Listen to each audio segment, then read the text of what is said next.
100వ రోజు మొదలుపెట్టిన 100 రోజుల పరిపాలన మీదనే పెట్టిన ఈరోజు ఎన్నికల నగారం మోగింది కాబట్టి ఇంకా ఎన్నికల రూపం చూపిస్తా. రాజకీయ పార్టీ అధ్యక్షుడిగా ఈ రోజు నుంచి రాజకీయ పార్టీ అధ్యక్షుడిగా పని మొదలు పెడతా కదా. నిన్నటి కోడ్ రానంత వరకు ముఖ్యమంత్రిగానే వ్యవహరించిన. ఎందుకంటే చాలా నిబద్ధతతోని రోజుకు 18 గంటలు ప్రతిరోజు పనిచేసిన ఈ 100 రోజులు. ఎక్కడ కూడా చిన్న తప్పిదానికి కూడా అవకాశం ఇవ్వకుండా పరిపాలన ఇచ్చినా నేను అనుకుంటున్నా. నిన్న 3 గంటలకు ఎన్నికల ప్రధాన అధికారి ఎన్నికల నగార ఊదిండు. ఈ 100వ రోజు రాజకీయపరమైన నిర్ణయం తీసుకున్నాం. మీకు ఇంకా అంటే పార్టీ ప్రెసిడెంట్కి ఆల్రెడీ యాక్టివిటీ మొదలుపెట్టిన, మీ దృష్టికి రానట్టుంది, 1 గంటలో మీ దృష్టికి వస్తుంది. నెక్స్ట్ సార్, నా పేరు కొండ రాంబాబు, సూర్య రిపోర్టర్ని సార్ నేను. అయితే ఇప్పుడు ఉద్యోగాలు ఇచ్చారు కదా సార్, మీరు బీఆర్ఎస్ వాళ్ళు ఏమంటారు అంటే మేము వేసిన నోటిఫికేషన్లకి రేవంత్ రెడ్డి ఉద్యోగాలు ఇచ్చిండు, కొత్తగా ఇచ్చింది ఏం లేదని చెప్పేసి అంటున్నాడు. ఇంకోటి ఏంటంటే గ్రూప్ 1 మన రాష్ట్రంలో పడక 13 సంవత్సరాలు అవుతుంది సార్, 2 సార్లు క్యాన్సిల్ అయింది. సో అప్పటి నుంచి చదువుతున్నటువంటి వాళ్ళు ఉన్నారు, వాళ్ళందరూ ఇప్పుడు ఏజ్ బార్ 50 ఎబో అయింది. వాళ్ళందరూ డ్రీమ్ అదేగా చదువుతారు ఇప్పటికి కూడా. వాళ్ళు ఏమంటారు అంటే 46 కాదు, ఈ ఒక్క నోటిఫికేషన్కి 51 ఇస్తే మేము తెచ్చినాం కాబట్టి నిరుద్యోగులు పోరాడి కాంగ్రెస్ ప్రభుత్వాన్ని అధికారంలో తెచ్చినాం, ఈ ఒక్క సహాయం చేస్తే నెక్స్ట్ టైం మళ్ళీ యాజ్ యూజువల్ పెట్టుకోవచ్చు అని అంటారు. దాని మీరు 10 ఏండ్ల నుంచి వాళ్ళు మేము అన్నీ చేసినాం కానీ నియామకాలు చేపట్టలేదు అని చెప్పడం అంటే భావదారిద్ర్యం ఎట్లుందో అర్థం చేసుకోండి. వాళ్ళకి సోయే లేదు వీళ్ళకి ఉద్యోగాలు ఇవ్వాలని. ఓడిపోయిన వినోద్ రావుకి ఎట్లా ఉద్యోగం ఇవ్వాలి, బండకేసి కొట్టిన కవితమ్మని ఎట్లా కుర్చీలో కూర్చోబెట్టాలి, మంత్రి పదవి ఇవ్వకపోతే హరీష్ రావు గారు 6 నెలలనే అన్నీ అయిపోయినట్టు డీలా పడిపోయి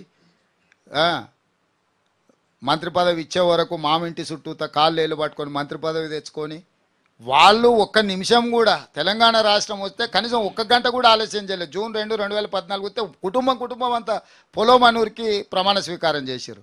10 ఏండ్ల నుంచి మీరు ఎందుకు చేయలేదు ఈ నియామకాలు? నియామకం అనేది చిన్న పని కదా, మాకు ఆ చిన్న పని కూడా చేయలేదు కదా.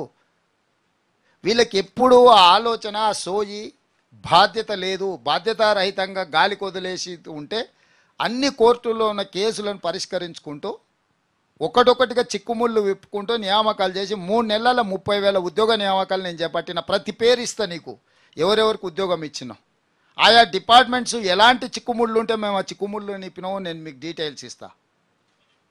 సో ఈ ప్రభుత్వం అనేది నిరంతర ప్రక్రియ. వాళ్ళే చెప్తారు పబ్లిక్ సర్వీస్ కమిషన్ల పేపర్లు అమ్ముడుపోయినా అంటే అది స్వతంత్ర సంస్థ, మాకేం సంబంధం అని. మరి స్వతంత్ర సంస్థ పనిచేసి ఎగ్జామ్స్ కండక్ట్ చేసి మొత్తం అన్ని రిక్రూట్మెంట్ బోర్డులు తీసుకున్న నిర్ణయాలు వీళ్ళకి ఎట్లా అప్లై అవుతాయి? పేపర్లు అమ్ముకున్నప్పుడేమో పచ్చిగా దొరికినప్పుడేమో అవి స్వతంత్ర సంస్థలు, నియామక సంస్థలు, ప్రభుత్వానికి ఏం సంబంధం? బాబామర్దులు ఇదే చెప్పారు కదా. మళ్ళీ ఇప్పుడు ఆ స్వతంత్ర సంస్థలు పనిచేసి నియామకాలు చేపడితే మళ్ళీ బాబామర్దులు అవి మేమే చేసినాం రేవంత్ రెడ్డి మేము వండున్నాం, ఆయన వచ్చి తెడ్డు తిప్పుతుండే అంటాడు. అందుకే నేను చెప్పినా కదా, బయట దూల లెక్క పెరిగితే కాదా దూడకున్న బుద్ధి ఉండాలని. నెక్స్ట్ గ్రూప్ 1లో 44 నుంచి 46 ఏండ్లకు చేసినాము. అన్ని సంప్రదించి అన్ని రకమైన ఆలోచనలు తీసుకొని పరిగణలోకి తీసుకొని గతంలో 40 లాస్ట్ నోటిఫికేషన్ ఇచ్చినప్పుడు 44 ఏండ్లతో ఇచ్చిందని ఈ 2 ఏండ్లు వీళ్ళకి వేస్ట్ అవుతుందని 46 ఏళ్ళకి ఇచ్చి ఖాళీ పోస్టులను కూడా అందులో కలిపి గ్రూప్ 1 నోటిఫికేషన్ ఇచ్చినాము. సో ప్రభుత్వ పరంగా నిర్ణయం తీసుకున్నాం, నోటిఫికేషన్ ఇచ్చినాం, ఆల్రెడీ అప్లికేషన్స్ లాస్ట్ డేట్ కూడా అయిపోయింది. కాబట్టి ఇంకా ప్రిపేర్ అయ్యి ఎగ్జామ్స్ రాసుకునే దాని మీద ధ్యాస పెట్టాల్సిందిగా నిరుద్యోగ యువకులకు సూచన చేస్తున్నా. Next sir Kondal 10 TV sir. Etela Rajender ఇప్పుడు ఒక కామెంట్ చేసిండ్రు, ఫోన్ ట్యాపింగ్ గతంలో ప్రజాపాలన స్వేచ్ఛ అని ఇప్పుడు చెప్తున్న వాళ్ళు ఇప్పుడు ఫోన్ ట్యాపింగ్ చేస్తున్నారు, దీనికి సంబంధించిన పూర్తి చిట్టా మా దగ్గర ఉంది చెప్తామంటూ ఒకటి చెప్పారు. ఇంకొకటి ప్రజాస్వామ్యం సామాజిక న్యాయం అంటూ ప్రగతి భవన్కి వెళ్తామన్న ఆర్ఎస్పీ ఇప్పుడు కారెక్కి వెళ్ళిపోయారు. ఆ వర్గాలకు మీరు ఏం చెప్పాలి? ఫోన్ ట్యాపింగ్ విషయంలో వాళ్ళదే కేంద్ర ప్రభుత్వం. చిత్తశుద్ధి ఉంటే ఈటెల రాజేందర్ గారు విచారణకు ఆదేశించాలి. మా ప్రభుత్వానికి అగత్యం లేదు. ఆల్రెడీ ఫోన్ ట్యాపింగ్లు చేసిన వాళ్ళు ఏడున్నారో మీరు చూసిర్రు. చిల్లర మల్లర ఆరోపణల ద్వారా ఈటెల రాజేందర్ గారు ఎలాంటి ప్రచారాన్ని పొందరు. టీవీలలో స్క్రోలింగ్లు వస్తాయేమో కానీ దానివల్ల ఏం ప్రయోజనం ఉండదు. మీదే ప్రభుత్వం ఉంది, మీ ప్రధానమంత్రి ఉన్నాడు, మీరు విచారణకు ఆదేశించండి ఫోన్ ట్యాపింగ్లు ఏమన్నా ఉంటే. అంటే నిన్న వాళ్ళ దగ్గర మిత్రుడు కరీంనగర్లో 7 కోట్లు పట్టుకున్నారు కదా, అదేమన్నా గత ప్రభుత్వం లేక ఫోన్ ట్యాపింగ్ పట్టుకున్నామని ఏమన్నా వారు అనుకుంటున్నారేమో. అట్లా లేదు, ఆడున్నోళ్ళే నగదు ఉందని చెప్పారు, పోలీసులు పోయి పట్టుకున్నారు. రెండవది ఇంకేదో ఆర్ఎస్ ప్రవీణ్ గారా, మంచి మిత్రుడు, సామాజిక స్పృహ బాధ్యత ఉన్నవాడు. అప్పుడప్పుడు కొన్ని కేసీఆర్ని అందుకే మీకు పాతకాలంలో రాక్షసుడు ఉంటాడు, ఎదురుగా యుద్ధం చేయడానికి పోతే సగం బలం గుంజుకుంటాడని. ఎవరు వాలా? వాలా? కేసీఆర్ కూడా అట్లాంటి వాడు, ఎంత తెలివి కల్లోడని ఎదురుగా పోతే సగం తెలివి గుంజుకుంటాడు. అట్లా మిత్రుడు అట్లా ఉన్నట్టున్నాడు. నాకు తెలిసి ఆయనతో చేరుతాడని నేను అనుకోను. ప్రవీణ్ పట్ల నాకు ఇప్పటికీ గౌరవం ఉంది.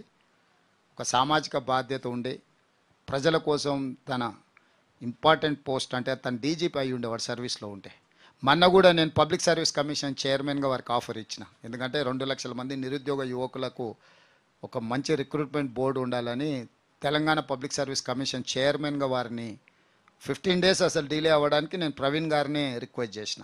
వారు ఉంటే మంచిగా ఉంటుంది, బాగుంటుందని. వారు అది కూడా తిరస్కరించారు. లేదు, నాకు ఇంకా పెద్ద బాధ్యత ఉన్నది, సమాజంలో నేను చేయాల్సిన పని ఉంది అని వారు.